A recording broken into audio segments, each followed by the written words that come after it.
जय गुरु जी, शुक्राना गुरु जी। गुरु जी महाराज का लख लख शुक्राना और सारी संगत जी का भी शुक्राना। संगत जी, गुरु जी हमारे दिल की हर एक बात को जानते हैं। गुरु जी को पता है कि हमारी भलाई किस चीज में है, हमारे लिए क्या सही है क्या गलत है।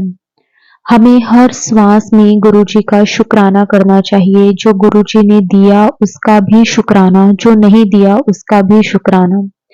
क्योंकि संगत जी, गुरु जी कभी भी अपने बच्चों के साथ, अपनी संगत के साथ कुछ गलत नहीं होने देते। हर पल अपने बच्चों का ध्यान रखते हैं। हमेशा हमें वही देते हैं जिसमें हमारी भलाई होती है। हम चाहे उनसे कुछ भी मांगे, वो हमें वो चीज नहीं देते जो हमारे लिए सही नहीं है। वो हमें वही देते हैं जो हमारे लिए बेहतर नहीं, बेहतरीन है। शुक्राना गुरु जी आपका, अनंतम अनंतम शुक्राना। संगत जी, आज का सत्संग बहुत ही प्यारा सत्संग है। गुरु जी की बहुत ही प्यारी बेटी द्वारा सत्संग को शेयर किया गया है। सत्संग को पूरा अंत तक जरूर सुने। अगर आप भी अपना सत्संग शेयर करना चाहते हैं तो डिस्क्रिप्शन में व्हाट्सएप नंबर और जीमेल आईडी दी हुई है, आप उस पर सत्संग को भेज सकते हैं। अब हम गुरु जी से आज्ञा लेते हैं और आज का जो सत्संग है वो शुरू करते हैं। जय गुरु जी, शुक्राना गुरु जी, अनंतम अनंतम शुक्राना गुरु जी। जय गुरु जी, शुक्राना गुरु जी, अनंतम अनंतम शुक्राना गुरु जी। जय गुरु जी। संगत जी अपना सत्संग स्टार्ट करने से पहले मैं मंत्र जाप करना चाहती हूँ। ओम नमः शिवाय शिव जी सदासाय, ओम नमः शिवाय गुरु जी सदासाय, ओम नमः शिवाय शिव जी सदासाय, ओम नमः शिवाय गुरु जी सदासाय। जय गुरु जी, जय गुरु जी। संगत जी गुरु जी के काफ़ी मुझे अभी मैसेज आ रहे हैं वो शुक्राना सत्संग शेयर करने के लिए। और अभी मैंने कुछ दिन पहले ही सत्संग शेयर किया है और अभी वो अपलोड हुआ नहीं है, तो शेयर नहीं हुआ है। तो संगत जी, तो बाकी मेरे को सत्संग के काफ़ी मैसेज आ रहे हैं गुरुजी के। और गुरुजी ने मेरे मन में भाव भी डाले हैं कि तुम्हें कौन सा शुक्राना सत्संग शेयर करना है। और मुझे शुक्राना सत्संग शेयर ये करना है कि मैं इग्नोर कर रही थी काफ़ी उस बात को जो गुरुजी हमारे मन में भाव डालते हैं वो बिल्कुल सच्चे ही होते हैं और हमें वही बातें हमें सुननी चाहिए, करनी चाहिए। तो शुक्राना सत्संग मेरा ये है संगत जी कि मैं अपने बच्चे का सत्संग सुनाना चाहती हूँ, मेरे बेटे का सत्संग सुनाना चाहती हूँ कि मेरे बेटे का एडमिशन मैंने पिछले साल करवाया था 12th में और ओपन यूनिवर्सिटी में करवाया था। तो संगत जी फिर मेरे को ना उस टाइम पे उसकी ना मतलब एडमिशन तो हो गया था लेकिन उसको सीट नहीं मिली थी। तो उसका एडमिशन जो है ना वो वेटिंग में जा रहा था। तो एक साल उसका मतलब ऐसे ही निकल गया, वो स्कूल नहीं गया और घर में ही था। तो मेरे को भी ये टेंशन रहती थी कि स्कूल कब ओपन होगा, कब ये क्लासेस जाएगा, घर में ऐसे ही बैठा हुआ है। मेरा भी थोड़ा सा मन में ये चीज़ टेंशन थी, मुझे एक माँ को जैसे होती है वो मुझे भी थी। तो मैंने बस यही सोचती रही कि कैसे करूँ। तो फिर है ना एक अभी मतलब मैं थोड़ा सा ये भी था कि हाँ गुरुजी के मैसेज आते हैं कि तू चिंता क्यों कर रही है, तू फिक्र क्यों कर रही है, मैं बैठा आएगा ना, मैं देख रहा आएगा ना, तो तू फिक्र मत कर, तेरे बच्चे की चिंता मत कर, मैं सब संभाल लूँगा, सब देख रहा हूँ मैं, पढ़ाई की नौकरी की चिंता मत कर, मैं सब देख लूँगा। तो थोड़ा सा मुझे ये मैं ऐसे सेटिस्फाई हो जाती थी। पर थोड़ा यही है कि माँ बाप को चिंता होती है कि हाँ साल ख़राब नहीं जाए बच्चे का और वो अपना पढ़ाई जो है कंटिन्यू कर ले, घर में ना बैठा रहे। टाइम मतलब बच्चे बिजी रहते ना तो ठीक रहता है, खाली माइंड नहीं रहे बच्चे का, कुछ ना कुछ सीखे। तो मुझे भी यही चीज़ थी, मेरे मन में भी यही चिंता थी। तो गुरुजी ने मेरी ये प्रॉब्लम भी सॉल्व कर दी। संगत जी सही टाइम आने पे ही सब चीज़ सही होती है। तो संगत जी क्या हुआ, मेरे को मन में भाव डाले, मेरी सिस्टर की कॉल आई कि मैं दोबारा से इसका ध्रुव का, मेरे बच्चे का नाम ध्रुव है तो उसका वो एडमिशन करवा देती हूँ, तो भेज देना उसको। तो मेरे को थोड़ी सी पैसे की प्रॉब्लम भी थी, तो मैंने बोला कि ठीक है, लेकिन अभी थोड़ा है मेरे को इशू पैसों का, तो और उसमें फ़ीस लगती है काफ़ी। तो मैंने बोला कि ठीक है देख लेते हैं। तो गुरुजी ने मेरे मन में भाव डाले कि तू उसको वहाँ भेज, वहाँ जाके ये पता करके आएगा। और फिर जब मैं पहले भी बोलती थी अपने बच्चे को कि तुम पता करके आओ कि क्लासेस कब से स्टार्ट होंगी, क्या हुआ हो रहा है, क्या प्रोसीजर है। तो लेकिन है ना वो सुनता ही नहीं था, उसको पता नहीं क्या ही हो रहा था, वो सुनता ही नहीं था। तो मैंने फिर मेरे मन में तो चिंता थी, गुरुजी तो जाने जहान है, हमारे मन की बातें सारी जानते ही हैं। तो बस उसको गुरुजी ने उसको भेजा और मैंने उसको जैसे कहा कि हाँ तुम पता करके आओ, मेरे डबल पैसे लग जाएंगे वरना एडमिशन में, तुम्हारा एडमिशन ऑलरेडी हो चुका है और बस क्लासेस स्टार्ट नहीं हो रही थी और उसको सीट नहीं मिली थी। एडमिशन तो हो चुका था, सीट वेटिंग में चल रही थी उसकी। तो संगत जी क्या हुआ, अभी 2 दिन पहले, अभी वो गया था, सैटरडे को गया था, सैटरडे को वो गया था, तो उसने वो पता करके आया तो उसका एडमिशन है, वैलिड है, और 5 साल तक वैलिड होता है एडमिशन ओपन यूनिवर्सिटी में अगर हम जब करवा लेते हैं, और अगर हमें सीट भी वेटिंग में चल रही होती है बच्चे की, तब भी वो 5 साल तक होता है वैलिड। तो पहली खुशखबरी तो मुझे गुरुजी ने ये दी, मुझे मैसेज आ रहे थे कि तुझे 2 खुशखबरी मिलने वाली हैं, तो गुरुजी ने मुझे पहली खुशखबरी ये दी कि हाँ, मेरे दिमाग से बहुत ज़्यादा बर्डन जो है ना वो मेरा ख़त्म हो गया, और मुझे बाहर से पैसे भी नहीं लेने पड़े। मेरे सिस्टर हो चाहे कोई भी हो, हेल्प करते हैं, बट एक बार तो चढ़ता है हमारे ऊपर कि कोई हमारे को उधार दे रहा है या कुछ भी, एक बार ज़रूर चढ़ता है हमारे ऊपर। तो मैं यही नहीं चाहती थी कि मुझे किसी की हेल्प लेनी पड़े, और जो मैंने एडमिशन कराया हुआ है वही ओपन हो जाए, उसी की क्लासेज स्टार्टेड हो जाए। तो गुरुजी ने मेरी प्रार्थना सुन ली, और गुरुजी ने मेरी अरदास सुनी, और उन्होंने वो क्लासेस स्टार्ट करवा दी हैं संगत जी। अब वो 2 तारीख से 2 जून से जाएगा, क्लासेस अटेंड करेगा, संडे के संडे क्लासेस होती है वो अटेंड करेगा। और मैं इतना रिलैक्स हो गई कि मेरे को गुरुजी ने बिल्कुल, संगत जी एक बात और है कि जब भी मेरा बेटा बाहर जाता है ना, गुरुजी हमेशा उसके साथ रहते हैं। हमेशा उसने मुझे बताया है कि फ़ोन करके उसने मुझे बताया कि मम्मा मेरे आसपास 3-4 गाड़ियाँ हैं गुरुजी की, और बटरफ्लाई भी दिखती है, और गुरुजी के साइन पूरे दिखते हैं, आगे पीछे उसके गाड़ियाँ होती हैं गुरुजी की। वो आता जाता है ना, तब गुरुजी हमेशा उसके साथ रहते हैं। और जो गुरुजी मैसेज भेजते हैं कि मैं तेरे बच्चे के साथ हूँ, तो फ़िक्र मत कर। तो ये बात बहुत ही ज़्यादा 100% सच है कि हाँ, हमें चिंता करने की ज़रूरत नहीं है, हमारे बच्चे के साथ गुरुजी हमेशा रहते हैं, हमेशा। तो वो बाहर भी जाए, कहीं भी जाए, हमेशा गुरुजी रहते हैं। और अभी मैंने एक सत्संग सुना था, तो उसमें मेरे को जो भी उनके वो आंटी अपने बच्चे का सत्संग सुना रही थी, तो पता नहीं मेरा माइंड ऐसा क्यों गया कि मेरा लड़का ना भी 2 दिन के लिए भी बाहर है, और वो मेरी बड़ी दीदी के पास है। तो अचानक से ऐसे क्या प्रोग्राम हो गया था मेरा कि उसको ना बाहर भेजना, वो बाहर गया था, एडमिशन का पता करके आया था, अपने क्लासेस पता करके आया। तो मैंने उसको एकदम से बोल दिया कि तू ना वहाँ चले जा, मेरी दीदी के पास चले जा। तो पता नहीं, मैंने सत्संग सुना तो मुझे उससे रिलेट हो रहा है कि शायद उस पर बहुत बड़ा कष्ट था, जो गुरुजी ने उसको मेरे से दूर रख के, और जब वो काटा है कष्ट उसका एक घर में रह के। मेरी दीदी भी गुरुजी की संगत है, और उनके घर में भी मेरे गुरुपा का वो स्वरूप है, बड़े वाला और छोटे वाला भी। तो संगत जी, मैंने जो सत्संग अभी सुना है ना, उससे मैंने पूरा रिलेट करा है कि मेरे बच्चे के ऊपर कोई कष्ट ऐसा था जो गुरुजी ने उसको मेरे से दूर करा है, और उसको 2 दिन के लिए मेरे से दूर करा है, और वो वहाँ पे है वो। तो बस संगत जी, मेरा सत्संग ये है मेरे बेटे के लिए। और मैं अपना सत्संग मेरे अपनी बहनों के लिए तरफ से भी सुनाना चाहती हूँ, क्योंकि मेरी बहनें ना बिजी रहती हैं, और वो शेयर नहीं कर पाती, कुछ उनको शर्म भी आती है, तो वो नहीं कर पाती शेयर। तो संगत जी, मैं उनकी तरफ से शेयर कर रही हूँ। गुरुजी कहते हैं कि जो तुम्हारी फैमिली सत्संग शेयर नहीं करती, उनका मैं कल्याण करता हूँ, उनकी मैं रक्षा करता हूँ। तो उनकी तरफ से भी तुम शुक्राना सत्संग कर दो, अगर वो नहीं करते हैं तो। इसलिए मैं कर रही हूँ उनकी तरफ से कि मेरी बड़ी दीदी है ना, उसको घर में कोई दिक्कत हो गई थी, तो वो जिस फ्लैट में रह रहे थे ना, उनके घर में बिजली कट गई थी, और वो 1 महीने से बिना बिजली पानी के रह रहे थे, बहुत दिक्कत में रह रहे थे, वो बहुत ही ज़्यादा परेशानी हो गई थी उनको। तो वो मेरी दीदी और बच्चे बहुत परेशान थे, मैं भी गुरुजी से अरदास कर रही थी, तो मेरी दीदी भी बहुत परेशान थी कि लाइट नहीं आ रही है 1 महीने से घर में। तो गुरुजी ने ऐसा चमत्कार किया कि ना, उनको एकदम से ही उनके पास मैसेज आया व्हाट्सएप ग्रुप पे कि मेरा ये घर जो है रेंट पे है। गुरुजी की संगत ने एक मैसेज भेजा कि मेरा एक घर रेंट पे खाली है, अगर किसी को चाहिए तो। मेरी सिस्टर ढूंढ भी रही थी आसपास में, लेकिन उनको ऐसा मिल नहीं रहा था घर। तो जैसे मेरी बहन ने वो मैसेज देखा, तो वो तुरंत ही उन्होंने उनको रिप्लाई दिया, और वो घर देखने के लिए चले गए। वो गुरुजी की जो संगत है ना संगत जी, तो उन्होंने कहा कि ना मेरे को पता नहीं क्या दिमाग में आया कि मेरा ये जो घर खाली है, मैं इसका ना जो मैसेज है वो व्हाट्सएप ग्रुप पे डाल देता हूँ, अगर किसी को नीड होगी तो। गुरुजी ने करवाया था ये तो सब, कि हाँ उनको ज़रूरत है, मेरी सिस्टर को ज़रूरत है घर की, कोई गुरुजी की संगत ही उनको मिल जाए। तो वो ऐसे ही सोच रही थी, और वो गुरुजी की संगत ही थी।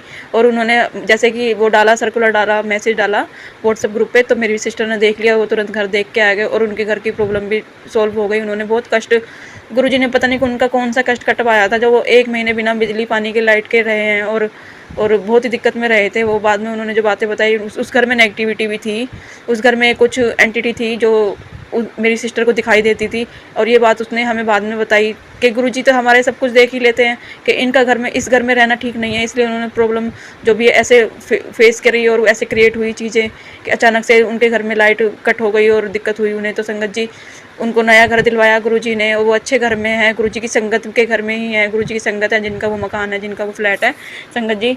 तो मैं अपनी बहन की तरफ से बहुत बहुत शुक्राना करना चाहती हूँ गुरुजी का। एक मेरी छोटी सिस्टर का भी सत्संग है, जो वो भी नहीं शेयर करती है, तो मैं उसकी तरफ से मैं शेयर कर रही हूँ संगत जी। तो हुआ क्या था, मेरी बहन को ना बैक प्रॉब्लम हो गई थी, बैक में बहुत ज़्यादा दिक्कत हो गई थी अचानक से। तो वो योगा वगैरह करती है ना, तो उसको दिक्कत एकदम से ही हो गई थी वो। तो संगत जी क्या हुआ कि वो ना बहुत ही ज़्यादा परेशान थी, और वो उस टाइम पे बिल्कुल गुरुजी से कनेक्ट हुई थी।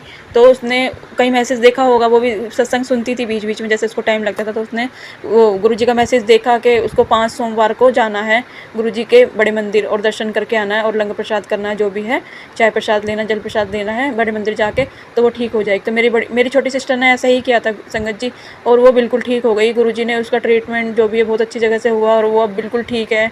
और वो बिल्कुल उसकी बैक वो बैक में जो भी दिक्कत हुई थी ना उसके संगत जी, वो बिल्कुल ठीक कर दी है। और गुरुजी की कृपा है, गुरुजी का बहुत बहुत शुक्राना है जो मेरी पूरी फैमिली को वो ठीक कर रहे हैं। मेरी मम्मी नहीं है संगत जी, मेरी चाची है, तो उन्होंने हमें पाला पोसा है, उन्होंने बड़ा किया, उन्होंने शादी की है चाचा चाची ने। तो संगत जी मेरी मम्मी के लिए भी, वो मेरी माँ के समान ही है, तो मेरी मम्मी के लिए भी मैसेज आते हैं कि तेरी माता का वो घुटनों का, जो घुटने में बहुत ज़्यादा परेशानी हो रही है आजकल उसको, तो वो मैंने ठीक कर दिया है, और वो जल प्रसाद के साथ दवाई ले तो जल्दी ठीक हो जाएगी, हफ्ते भर में उसे आराम आने लग जाएगा। संगत जी ऐसे मैसेज मेरे पास बहुत ज़्यादा आ रहा था। तो मेरी फैमिली और बाकी सबको ब्लेस करने के लिए बहुत बहुत शुक्राना गुरुजी, आपका बहुत बहुत ज़्यादा शुक्राना गुरुजी। अभी जैसे कि मैं अपना फ़ोन देख रही थी और सत्संग भी एक आध मैंने सुना था, और मैंने अभी गुरुजी के आदेश से 1 घंटे का सत्संग अपने घर में किया था अपने बच्चे के साथ ही। तो संगत जी वो जैसे कि सत्संग ख़त्म हुआ ना और आरती चल रही थी, तो उसी टाइम गुरुजी के स्वरूप पे एक छोटी सी बटरफ्लाई आके बैठी, उड़ रही थी, मतलब वहीं पे स्वरूप के ऊपर। फिर वो आरती ख़त्म होने के बाद बैठ गई वहीं पे, अभी भी बैठी हुई संगत जी। और मैं आज बड़े मंदिर गई थी, तो जैसे कि आज का मैं सत्संग ये शेयर करना चाहती हूँ कि आज मेरे साथ बहुत सारी चीज़ें हुई हैं, बहुत सारे चमत्कार हुए हैं, गुरुजी की ब्लेसिंग बहुत मिली है। तो वो मैं शेयर करना चाहती हूँ। गुरुजी के भी मुझे मैसेज आ रहे हैं सत्संग शेयर कर अपना। तो मैं अभी सत्संग शेयर करना चाह रही हूँ। संगत जी हुआ क्या था, मेरे को ना अभी थोड़ी सी फाइनेंशियली दिक्कत है पैसों की, तो मैंने कहीं से अपने लिए पैसे अरेंज किए थे। मुझे मंदिर जाने के लिए भी पैसे कम थे, तो और सैलरी भी मेरी अभी नहीं आई है, तो मेरे पास पैसे कम थे। तो मैंने क्या किया कि ना, मेरे दिमाग में आई चीज़ें कि अभी मैं चले तो जाऊंगी, लेकिन मैं आऊँगी कैसे, मेरे पास तो पैसे ही कम हैं संगत जी। तो फिर क्या हुआ, मैंने ना गुरुजी से अरदास लगाई। मैंने बोला कि गुरुजी आप देख लेना, मेरे पास तो पैसे ही कम है, मैं क्या करूँगी, या तो मुझे लिफ्ट मिल जाए, मैं कैसे आऊँगी वापस, तो चले तो जाऊँगी। तो संगत जी गुरुजी तो हमारे जाने जहान है, गुरुजी को तो सब कुछ ही पता है, और गुरुजी तो 1 मिनट नहीं लगाते हमारी अरदास सुनने के लिए। और लेकिन हम ही हैं जो अपना सत्संग शेयर नहीं करते हैं, इतना टाइम लगा देते हैं। बट हुआ क्या था उसके बाद में, जैसे कि मैं बाहर निकली हूँ, मैट्री से बाहर निकली हूँ, छतरपुर पहुँच गई हूँ गुरु संगत जी। तो उसके बाद में क्या हुआ, मैंने एक मतलब एक संगत को देखा, जो मुझे, जब हम डुगरी मंदिर गए थे, तो वो संगत तब हमारे साथ गई थी डुगरी मंदिर, और वो रहते हैं नरेला में। तो वो संगत मेरे को एकदम से दिखी, और मैंने उनसे जय गुरु जी किया और बात हालचाल पूछा। तो संगत जी फिर उसके बाद में ना, गुरु जी ने देखो कैसे चमत्कार किया। मैं कभी बस में नहीं गई हूँ संगत जी, कभी भी बस में नहीं गई हूँ, हमेशा मुझे बस का पता भी नहीं था कि यहाँ से बस भी जाती है। तो मैंने उनको, जैसे कि मैं उनसे बात कर रही हूँ संगत जी से, और तो जैसे कि मैं बात कर रही हूँ संगत जी से, तो मैंने उनसे कहा कि हम ना आगे से चलते हैं ऑटो में। तो उन्होंने बोला कि हम ऑटो में नहीं जाएंगे, हम तो बस से जाते हैं। तो मैंने बोला बस भी जाती है इधर से, तो उन्होंने बोला हाँ। तो मैंने बोला चलो ठीक है, मैं भी तुम्हारे साथ ही चलती हूँ। मेरे माइंड में एकदम से क्लिक हुआ कि मेरे पास पैसे उतने नहीं हैं, और गुरुजी ने देखो कैसे चमत्कार किया, कैसे उन संगत को भेज दिया, और मुझे पता लगा कि यहाँ से बस भी जाती है, और मैं उन संगत के साथ बस में चढ़ गई। और मैं उनके साथ नहीं थी, वो तो पीछे बैठे हुए थे और मैं आगे से चढ़ गई। बस में बहुत ज़्यादा भीड़ थी, तो मैं आगे से मैं बैठ गई। और तो उसके बाद क्या हुआ संगत जी, कि मेरे को अब ये लग रहा कि मैं कहाँ उतरूँगी, तो मुझे तो पता ही नहीं है मुझे कहाँ उतरना है, ये बस कहाँ रोकेगी। तो फिर मैं अपने माइंड में सोचने लगी, पर हम तो सच में हम बहुत नादान बच्चे हैं कि हम जब गुरुजी हमको लेके आते हैं, गुरुजी हमें घर तक छोड़ के आते हैं, तो हम टेंशन ही लेते हैं बेकार में। तो हुआ क्या था कि फिर मैंने ना बस ऐसे ही अपना माइंड में मेरे क्लिक किया कि मैं ना यहीं उतर जाती हूँ, जहाँ पे गुरुजी जहाँ पे सेवादार खड़े होते हैं ना, तो वो तो मेरे को पता है ध्यान से कि हाँ यहाँ से हमारा ऑटो मुड़ता है। तो उसी टी पॉइंट पे आके ना मैंने बस रुकवा दी और मैं वहीं से उतर गई। तो संगत जी क्या हुआ था, वहाँ से तो बहुत पैदल चलना था मेरे को अंदर, और गर्मी भी बहुत थी, धूप बहुत थी। तो संगत जी हुआ क्या था, फिर उसके बाद में ना मैंने फिर उसके बाद में वो सेवादार अंकल से पूछा। मैंने सेवादार अंकल से पूछा कि अंकल मेरे को ना अंदर जाना है। तो अंकल ने बोला कि आप इतनी दूर तक पैदल कैसे जाओगे, तो आप वहाँ से ऑटो वगैरह भी अंदर जाएंगे तो वहाँ से हम। तो फिर मैंने सोचा, अभी मैंने देखा भी वहाँ रुक के ना, तो सब भरे हुए आ रहे थे ऑटो। तो फिर मैं थोड़ी देर आगे चल रही और अपने आप को कवर करके तो मैंने आगे चली, तो एक सेवादार अंकल जा रहे थे स्कूटी पे, तो मैंने उनको रुकवा लिया। तो मैंने क्या रुकवाया, उनको गुरुजी ने भेजा था। मैंने तभी अरदास की थी, गुरुजी किसी को भेज दो, बहुत धूप है और मैं बहुत ज़्यादा पैदल चलना पड़ेगा मुझे अंदर। तो इसलिए मैं वहीं खड़े होकर, और वो एकदम अंकल आ गए और मैंने उनसे लिफ्ट ली। और वो अंकल मेरे को मतलब कह रहे थे कि मैं तुम्हें आधे रास्ते तक छोड़ दूंगा, बाकी तुम चले जाना। मैंने बोला ठीक है अंकल, मैं आगे से चले जाऊंगी। तो वो अंकल मुझे पूरे रास्ते तक वो जोड़ा घर तक छोड़ के आए। मैंने बोला अंकल आप अभी बीच में उतार सकते हो मुझे। कहते नहीं, गुरुजी ने मुझे सेवा दी है, तुमने अरदास की गुरुजी से और मैं आ गया। गुरुजी ने मुझे सेवा दी। और वो अंकल ऐसे बात कर रहे थे, कहते कि गुरुजी का बहुत बहुत शुक्राना है। और मेरे को ऐसा लगा जैसे कि गुरुजी खुद आए हैं, गुरुजी खुद आए हैं लेने के लिए। और मैं घर से ही अरदास करके ही गई थी कि गुरुजी आज मेरे को आपसे मिलना है। तो गुरुजी ने मेरी ये अरदास सुन ली। और जैसे कि वो अंकल ने मुझे ड्रॉप कर दिया ना जोड़ा घर तक, बाकी सब तो पैदल जा रहे थे, बट वो अंकल ने मुझे छोड़ा ही नहीं। वो कहते कि मैं तुम्हें वहीं तक छोड़ के आऊँगा, ये गुरुजी का आदेश है कि तुम्हें वहाँ तक छोड़ के आना है। तो क्या हुआ संगत जी, उसके बाद में ना मैं जैसे उतर गई, मैंने अंकल जी का थैंक यू किया, गुरुजी का शुक्राना किया और बहुत बहुत शुक्राना किया मैंने गुरुजी का। मुझे बिल्कुल उन्होंने चलवाया नहीं और बिल्कुल मुझे जोड़ा घर तक उन्होंने एक अंकल से वो लिफ्ट लेके और उन्होंने मुझे वहाँ तक छुड़वा दिया। उसके बाद में वो अंकल जैसे अपना वो स्कूटी को यू टर्न कर रहे हैं, तो वो अंकल मुझे बार बार देख रहे हैं, पीछे मुड़ मुड़ के देख रहे हैं। मुझे ऐसा लग रहा जैसे कि वो गुरुजी हैं और मुझे वो फील करा रहे हैं कि तुझे आज मुझसे मिलना था ना, कि मैं देख मैं आ गया हूँ। और गुरुजी के मैसेज भी आया था कि आज मैंने तुझे बहुत बहुत जगह पे तुझे मैंने दर्शन दिए। और ये बात सच है कि मेरे को फर्स्ट टाइम तो मुझे ऐसा ही लगा कि जो वो मुझे अंकल मिले थे, जब हम डुगरी मंदिर गए थे, तो वो अंकल मुझे मिले और वो कैसे मुझे मिल गए। तो और उन्होंने मुझे बस का रास्ता बताया कि हाँ बस भी जाती है। और उसके बाद में संगत जी मैं बताना भूल गई आपको कि जैसे कि मैं बस में उतरना मुझे उन्हीं के साथ था, लेकिन है ना मैं उनसे पहले ही उतर गई, मैं अकेली उतरी। वो संगत उसी बस में आगे निकल गई, लेकिन है ना मैं पहले ही उतर गई। तो मेरे को ये था कि गुरुजी ने देखो मेरा सफ़र अकेले ही करवाना था। और उनको गुरुजी को उनको पता था कि मेरे पास पैसे नहीं है, मैं घर कैसे पहुँचूँगी। तो गुरुजी ने मुझे सेफली घर भी पहुँचाया संगत जी, और बहुत बहुत ब्लेसिंग मुझे दी। और मतलब जैसे एक वीआईपी होता है ना, ऐसे मुझे गुरुजी लेके आए हैं और मेरे को बिल्कुल चलना भी नहीं पड़ा धूप में। और आते टाइम भी मेरे को ना गुरुजी ने सेवा दी हुई है संगत जी। तो मैंने अभी कुछ वो स्वरूप मंगवाए हैं, लॉकेट स्वरूप। तो मैंने गुरुजी से कहा था कि गुरुजी आप जिसको कहोगे मैं उन्हीं को ये लॉकेट प्रसाद बांट दूँगी। तो मैं कुछ अपने बैग में रख के लेके गई थी कि एक बच्चे को दिलवाया था बड़े मंदिर के अंदर ही, गुरुजी ने मुझे बिल्कुल क्लिक करवा दिया कि इसको देना है, बच्चे को दे। तो मैंने उनको दिया। फिर उसके बाद में ना मैं आ रही थी ना वापस जब बड़े मंदिर से गुरुजी के दर्शन करके, तो मैंने फिर एक ऑटो में मैं बैठी, तो उसमें 3 अंकल बैठे हुए थे, मतलब 3 संगत बैठी हुई थी, वो भी दर्शन करके आ रहे थे। तो लेकिन वो आ रखे थे बिहार से, वो फर्स्ट टाइम बड़े मंदिर आए थे। तो मैं उनके साथ बैठ गई, एक ही संगत बची हुई थी। तो उन्होंने बोला कि आंटी एक सवारी चाहिए। तो मैंने बोला हाँ मैं सिंगल ही हूँ। तो मैं बैठ गई उनके साथ संगत जी। उसके बाद में क्या हुआ, मैं बीच में बैठी, तो अंकल वो आंटी ने विश करा होगा कि उनको लॉकेट प्रसाद चाहिए, लॉकेट स्वरूप चाहिए गुरुजी का।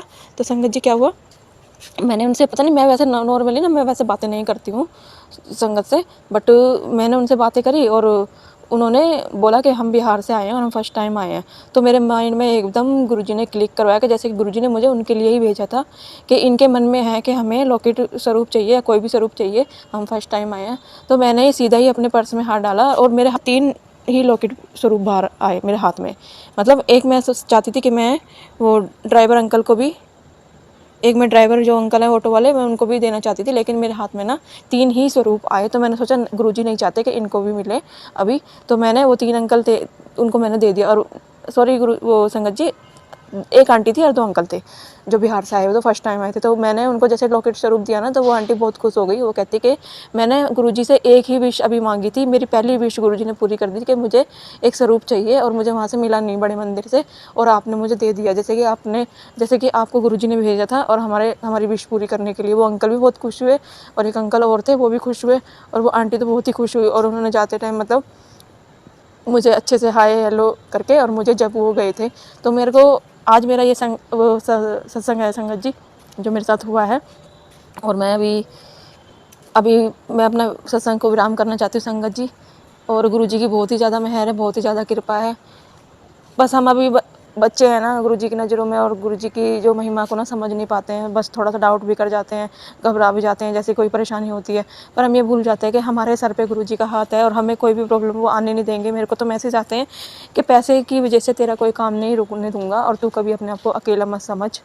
तो अभी मेरे माइंड में यही चीज़ आई और मैं थोड़ा परेशान थी अभी, और मैं रो भी रही थी। तो गुरुजी के ऐसे ऐसे मैसेज आए, जैसे एक पिता अपनी बेटी को समझाता है कि तू क्यों परेशान होती है, तेरी कोई नहीं सुनेगा, मैं तो हूँ ना तेरी सुनने वाला, मैं तो देख रहा हूँ ना सब कुछ, तो तू परेशान मत हो, रो मत, मैं हमेशा तेरे साथ हूँ। और ये बहुत बड़ा सहारा होता है, बहुत बड़ी सपोर्ट होती है कि एक पिता हमारे साथ है। हमारी सुनने वाला कोई नहीं है, लेकिन हमारे पिता हमारी सुनते हैं, हम रो भी सकते हैं उनके सामने। और गुरुजी ने ना कहा था कि आज मेरे स्वरूप के आगे रोना नहीं है। मतलब महासमाधि दिवस से पहले ही मेरे को ये मैसेज आ गया था। तो मैंने गुरुजी से प्रॉमिस करके गई थी, गुरुजी नहीं रहूँगी, बिल्कुल भी नहीं रहूँगी। जैसे मैं गुरुजी के स्वरूप के आगे आई ना, समाधि स्थल पे आई, तो मेरे को आँख में आंसू आ गए थे। फिर मैंने गुरुजी से बोला कि गुरुजी प्रॉमिस किया था, बट ये शुक्राना आंसू हैं कि आप इतना प्यार दे रहे हो हमको, इतना संभाल रहे हो हम बच्चियों को जो नहीं है, वो बिल्कुल ये ऐसा सोचती है कि हमारा तो कोई भी नहीं है इस दुनिया में, लेकिन आप हो, उनको संभालते हो, आपको उनको इतनी हिम्मत देते हो और हमको इतना संभालते हो। बहुत बड़ा सहारा मिलता है, बहुत ही ज़्यादा सपोर्ट मिलती है गुरुजी आपसे हमको, बहुत ही ज़्यादा। बिल्कुल ऐसा लगता ही नहीं है। कभी हम इतना टूट जाते हैं कि बहुत मन ख़राब हो जाता है, तो अपने आप को ख़त्म करने की कोशिश करते हैं या सोचते हैं। पर गुरुजी का तभी हमें ऐसे मैसेज आ जाता है कि तू क्या सोच रही है, क्या मन में गलत चीज़ें सोच रही है, मैं हूँ तेरे साथ, सब ठीक कर दूंगा, जो भी परेशानी आती है सब ठीक कर दूंगा, तू चिंता मत कर। मेरी लाइफ पहले से बहुत ज़्यादा अच्छी हो चुकी है, पर कभी कभी ऐसा टाइम आ जाता है कि हम घबरा जाते हैं और रो देते हैं और अपने आप को ऐसी चीज़ें सोचने लग जाते हैं नेगेटिव। तो गुरुजी मुझे माफ़ कर देना। और मैंने ऐसी जो चीज़ें सोची है, मेरे माइंड में जो ऐसी चीज़ें आ गई, आपके होते हुए मुझे माफ़ करना गुरुजी। और संगत जी, मैंने अगर कोई सत्संग सुनाने में कोई गलती की तो मुझे माफ़ कर देना। और गुरुजी के आदेश से मैंने ये सब सत्संग आपके साथ शेयर किया है, और एकदम ही मुझे गुरुजी ने क्लिक करवाया तो मैं तुरंत बाहर आई हूँ और अपना सत्संग में रिकॉर्ड करा है। तो संगत जी, अगर मेरे से कोई गलती हो गई तो मुझे माफ़ कर देना। गुरुजी, मेरे से कोई गलती हो तो मुझे माफ़ कर देना। जय गुरुजी, शुक्राना गुरुजी।